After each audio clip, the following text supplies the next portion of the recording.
Diet poly द्वारा class 9th की गणित विषय की मासिक परीक्षा जो 31 दिसंबर को संपन्न हुई है का क्वेश्चन पेपर सॉल्यूशन प्रस्तुत है, पूर्ण व्याख्या सहित, केवल learning channel education and exams पर। पहला प्रश्न था, कुछ संख्याएं दे रखी हैं और उनमें बताना था कि किसका दशमलव प्रसाद शांत होगा। तो 4 विकल्प हैं स्टूडेंट्स। तो इनमें से जो पहला ही विकल्प है 36/100, तो यहाँ पर देखेंगे 36/100 को अगर हम दशमलव में लिखेंगे तो जाएगा 0.36, और बाकी 3/13 और 1/11 इनका दशमलव प्रसाद शांत नहीं है, तो विकल्प हो जाएगा ऑप्शन ए। प्रश्न नंबर 2 में 4 संख्याएं दे रखी हैं और इनमें से बताने की कौन सी अपरिमेय संख्या है। देखिए, वर्गमूल 4 का मतलब है 2, वर्गमूल 9 का मतलब है 3 और वर्गमूल 1 का मतलब है 1। तो जो वर्गमूल 2 है यह एक अपरिमेय संख्या है और बाकी सारी संख्याएं परिमेय हैं, तो विकल्प ये हो जाएगा सही जवाब।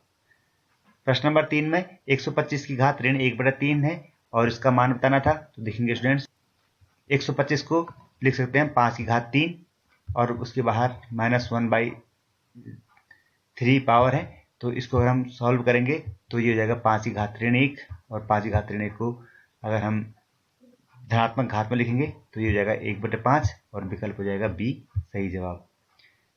इसी तरह का प्रश्न था 32 की घात 1/5, तो 32 को हम लिख सकते हैं 2 की घात 5 और बाहर से 1/5 घात है तो हम लिख सकते हैं 2 की घात 5 गुणा 1/5 अर्थात 2 की घात 1।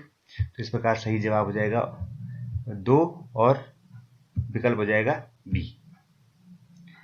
पांचवा प्रश्न, 7 की घात 1/2 गुणा 8 की घात 1/2 का मान। तो स्टूडेंट्स, इस तरह के सवाल में देखेंगे चूंकि आधार अलग अलग हैं जबकि घातांक एक ही हैं, तो यहाँ पर आधार की गुणा हो जाएगी और घातांक को एक बार लिखेंगे, तो हम लिख सकते हैं 7 की घात 1/2 गुणा 8 की घात 1/2 बराबर 7 गुणा 8 की घात 1/2 या 56 की घात 1/2। तो यहाँ पर सही विकल्प हो जाएगा ऑप्शन सी। प्रश्न नंबर 6 से लेकर 10 तक के प्रश्न प्रायिकता से संबंधित प्रश्न हैं और सारे प्रश्न लगभग एक जैसे हैं। तो पहले प्रश्न को समझते हैं। क्रिकेट के मैच में एक बल्लेबाज द्वारा 30 गेंदों में 6 बार चौका मारता है, तो चौका मार जाने की प्रायिकता क्या है। तो सबसे पहले देखेंगे कि चौका मारने के लिए जो संभावित परिणाम है वो है 30 और 6 गेंदों पर चौका मारे गए हैं तो अनुकूल परिणाम हो गए 6। तो चौका मारने की प्रायिकता हो जाएगी अनुकूल परिणाम बटे संभावित परिणाम यानी 6/30, और इसको सिंप्लीफाई करेंगे तो आंसर हो जाएगा 1/5। अगला प्रश्न ठीक इसी प्रकार था। 30 विद्यार्थियों में से 12 विद्यार्थियों का रक्त समूह ओ है, तो ओ रक्त समूह वाले विद्यार्थियों की प्रायिकता क्या होगी। तो इसके लिए भी देखेंगे संभावित परिणाम है 30, अनुकूल परिणाम है 12, तो प्रायिकता हो जाएगी 12/30 और सिंप्लीफाई करेंगे तो जाएगा 2/5, विकल्प सी सही जवाब।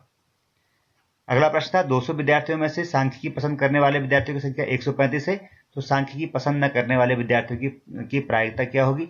तो पहले हम सांख्यिकी पसंद करने वाले विद्यार्थियों की प्रायिकता निकालते हैं, तो ये हो जाएगी अनुकूल परिणाम बटे संभावित परिणाम यानी 135/200, जो है सांख्यिकी पसंद करने वाले विद्यार्थियों की प्रायिकता।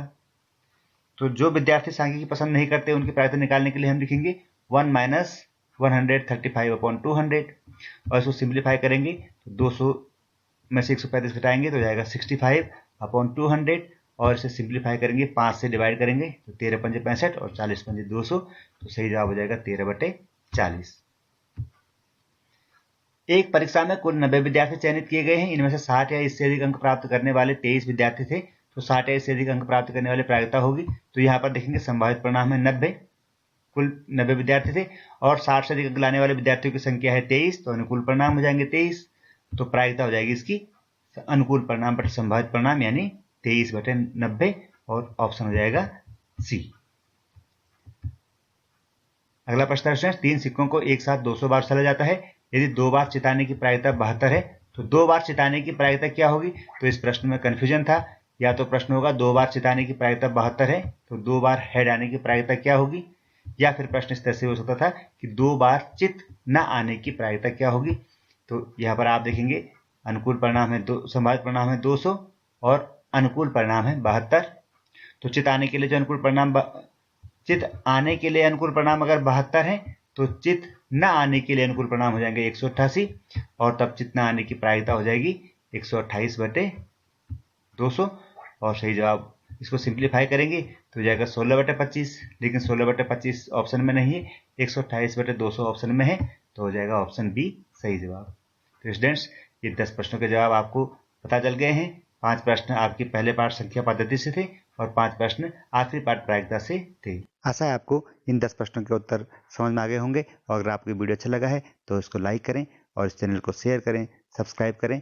और यदि आप अपनी पिछली मासिक परीक्षाओं के प्रश्न पत्रों का हल देखना चाहते हैं या अपने सिलेबस से संबंधित वीडियोस को देखना चाहते हैं, यहाँ पर एक प्लेलिस्ट दिखाई गई है। इस प्लेलिस्ट पर क्लिक करके अपने सब्जेक्ट से रिलेटेड टॉपिक्स को देख सकते हैं। तो मिलते हैं जल्दी ही किसी दूसरे वीडियो में। तब तक के लिए गुड बाय।